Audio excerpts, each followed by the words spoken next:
Welcome back to Nick Lenz's Comic Corner Classic/Non-Classics. This is episode number 1733 and Doubleshot number 27. Got two Marvel trades. First one came out, collected issues came out 11 years ago actually. Yes, if I can finally get the thing to work properly. Thank you. We have Fear Itself, Wolverine, and New Mutants. Yes. Now, this trade here collects the 3-issue miniseries Wolverine, Fear Itself Wolverine, and issues 29 to 32 of New Mutants Volume 3. The Wolverine one is simple, kind of what Wolverine was up to on his own during the events of Fear Itself.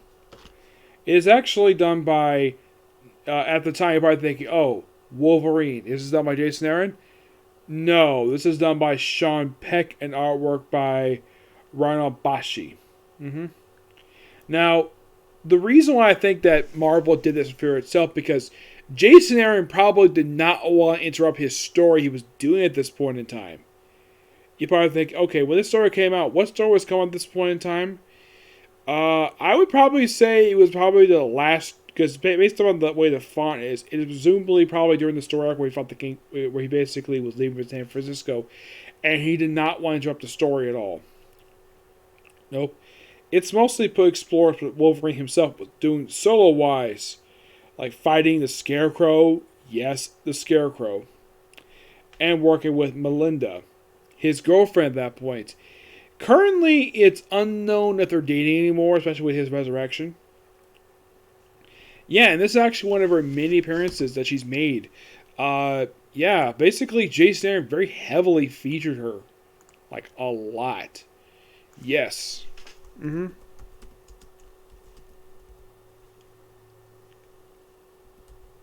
Yeah, he loved doing this. Yeah, he loved featuring... this is one of those rare times when Matilda shows up, and she is not appearing in a book done by Jason Aaron.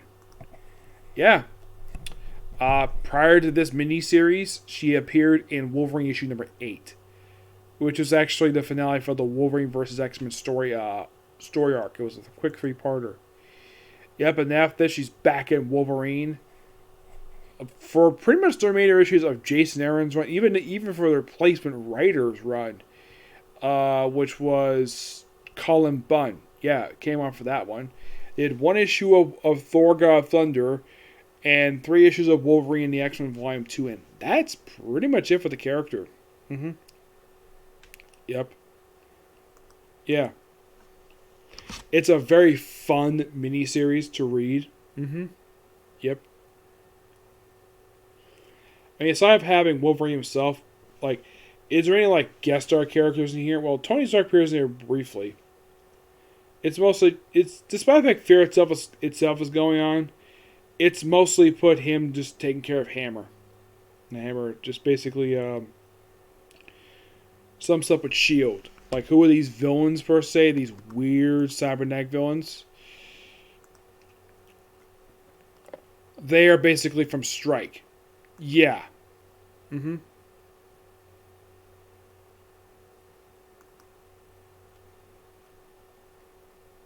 Yeah, basically that's what Wolverine does in this miniseries.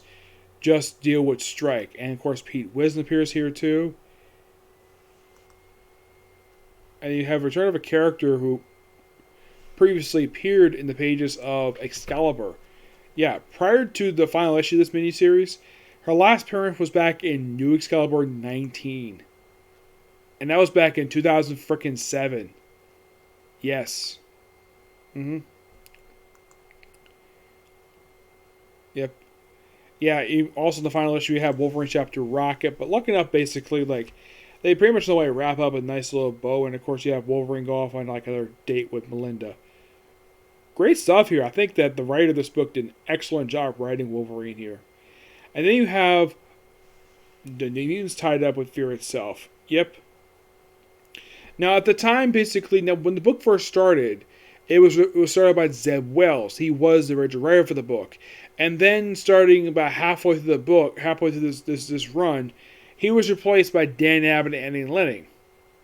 Now, I had reviewed some issues of New Mutants before, like mostly put prior to this. The only time I reviewed New Mutants, not individual issues per se, only with power crossovers like the Rose Show, which was issues 6 through 8, Second Coming, which is basically 12. I have reviewed issue 11. That was part of Siege. I reviewed that in the X-Men Siege trade, which is issue 11. 12 to 14 was Second Coming. And was there any anything I reviewed for New Mutants for this three-parter? Well, I did review 3 issues of the book when it was part of that crossover with Exiled, issues 42 to 44. Mm-hmm. Yep. Now, one thing. Now, I do love the writing. Dan Abnett does this book, but man, this artwork is bad. Oh my gosh, this artwork is bad. It is done by David Lafayette, and for some reason, like, okay, this artist clearly does not know how to draw these characters properly. Like, for one thing, Karma, who is Asian, yeah, she's an Asian character.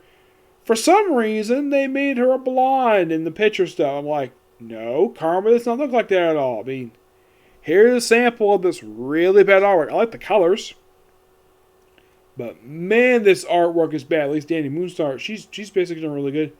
And mostly put, you can kind of say this is taking place while, it's like this particular tie-in takes place during the Uncanny X-Men tie-in. Yeah, that's when this tie-in takes place. Mm-hmm. Yeah, while the X-Men are fighting the Juggernaut. Mm-hmm.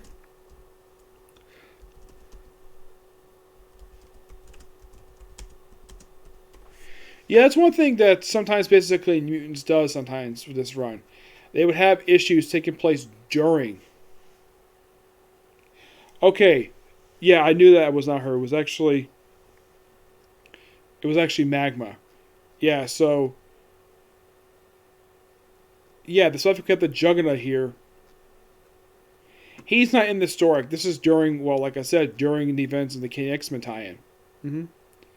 Yeah, mostly put, despite the fact that this takes place during Fear itself, they mostly just fight Mephisto this whole storyline.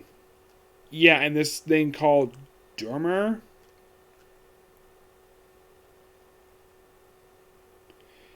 Yeah, pretty much like people who are soldiers of the worthy. Yeah, that's mostly put what they do in this 3-part story. It's good. I do appreciate that. Yeah. But good writing here. Just not that good artwork. Yes. I kind of wish they would have replaced the artist for the story. Man, this artwork was so bad. The cover is actually not that bad. But the interior artwork is bad. Yes, so bad. Yeah. You go from really good, if you read this trade, you go from really good artwork with the Fear Itself Wolverine miniseries, and you go to this, like, what the heck happened? Yeah. But it's an absolute really fun 3-parter. We have the guy of Fear himself briefly appearing here. Yeah, that's Cole. Yep. Yeah, and they pretty much basically deal with the soldiers. And, well, that's pretty much it. It's actually a 4-part. I thought it was 3-part, my mistake. Yeah, they also help out hell in this story arc. Yep. But this story arc is just really good. I thoroughly enjoy it. Yep, even though it says Schism. Yeah, Magic herself was not involved with this story arc. Yes, I thought it was a 3-parter. My mistake was actually a 4-parter. Mm-hmm. So yeah, pretty much with issue 32, we pretty much have like a good. Now this one was 50 issues overall. I have reviewed. Let's see, 3 plus 4, that's 7 plus this 4. That makes it to about 11 plus 3, roughly about 13 issues for this whole run I've reviewed. Yeah, pretty much with this, I reviewed all the tie-in stuff that brought crossover. Well, with the exception of Regenesis story arc. Yeah, with the exception of Regenesis, I pretty much reviewed like everything. Mm-hmm. Yep. I'm definitely looking forward to basically reviewing more stuff for New Mutants, especially since I love this group. And I have reviewed a couple trades the current run, but this run, well, I haven't reviewed that much of it per se. It's mostly just stuff deals with crossovers.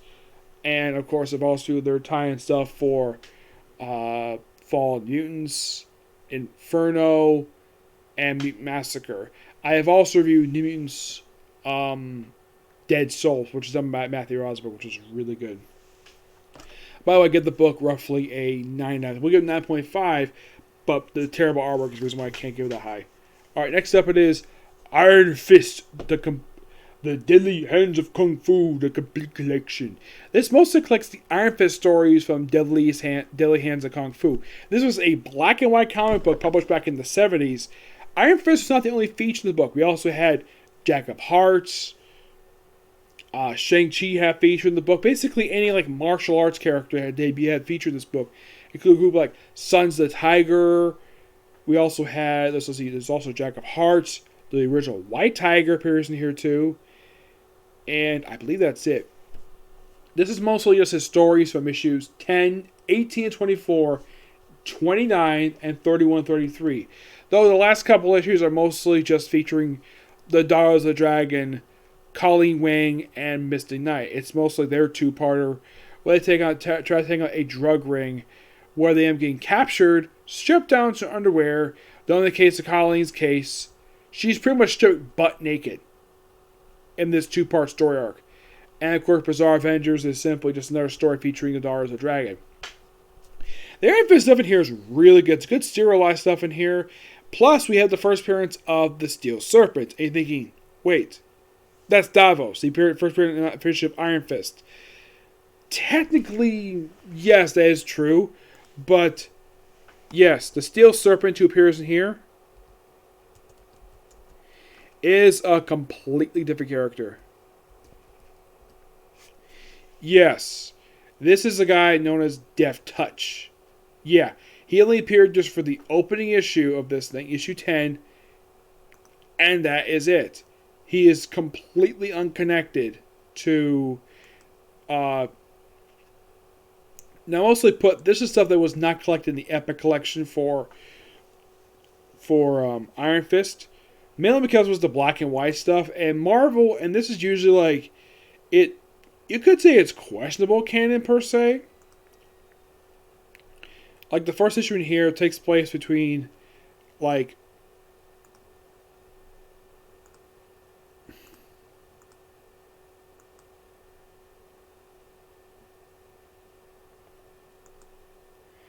yeah, most of it just fills in like between appearances, like Marvel 2-in-1 number, Marvel Premiere 21, and that's basically in chronological order per se.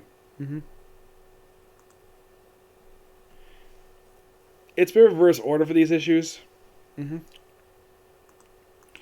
Yeah. There's also this Firebird woman who appears in a major story in here. This book is just really good. I thoroughly enjoy reading this thing. Pure fun. And here are your writers for these issues. Now, book also contains the special for Deadly Hands of Kung Fu, which it did have one. And if you're curious, though, how many issues did this series publish? 33. Yes, 33. Now, these are your writers for these issues. Chris Claremont, who wrote a good majority of the stuff, and he wrote 1924, 32, 33, the special Bizarre Avengers 25. Tony Isabella, who wrote issue 10, which is basically the original Steel Serpent, and the first special. Basically, the special had like a few different writers because it also featured stories for not only Iron Fist, but also Sons of the Dragon, and it was like a few people in here. It was Sons of the Dragon, Shang-Chi. Of course, there's also Doug Moak, who did issue 10, 29 special. David Anthony Croft, issue 10, and Bill Mantlo, issue 18 and 31. 18 is noteworthy for the first appearance of the White Tiger. Yep. 19 is the first appearance of Jack of Hearts. These are artists for these really good issues. Rudy Nebworth, issue 9, which is not in here. Yeah, 9 is not in here at all. Let's see. There's also 1924, 29 and 32 Marshall Rogers, really good artist. He did issue 31, 33 in Bizarre Adventures 25. John Bushman and Herb Temple, just the special. Issue 10 is done by Don Perlin. And Howard Schenken did issue 29. These are other artists. These are the pencilers. Those are illustrators. These are pencilers. Frank Magellan issue 10 special. Mike Vesberg did special. 18 is done by Pat Broderick. The 30 is done by George Perez, which is not in here. Joe Stanton did issue 31. The cover art for issue 10 and the special, Howard Stahl. Nick Candy, the issues 15 and 18, which not the entire issues, is just the cover. Bob Larkin, issue 19, 21, 24, 31. Ken Bard, issue 20, 22, 23. Eric Never, issue 29, 33. Malcolm Benio, the issue 32. And Paul Galassi, the issue 25. Yep. This book is just pure awesomeness at its finest. And you won't see Marvel really print much for the black and white stuff unless they really need to. The other reason I think they did this trade was because it's Iron Fist. And they can put all in one book. The stories themselves, some of them are quite lengthy per se, but it is quite shocking that they include all the Iron Fist stories in one book. I kind of wish they did the same thing with characters like Sons of White Tiger, the original White Tiger, and I'm trying to think who was the other one. Oh yes, Jack of Hearts. Yeah, and also the character Blackbird, who is a black detective who did appear briefly as a supporting character in the pages of Peter Parker. This book was inspired mostly when White Tiger is there. This book was his debut. Yes. There may be some legal reasons why they couldn't exactly reprint this stuff, but I'm glad they did. Yep. So yeah, that's it, particular view. Next one's going to be 2 trades. One is going to be end of an era. The other is the start of a new era. Okay? Next video. Bye.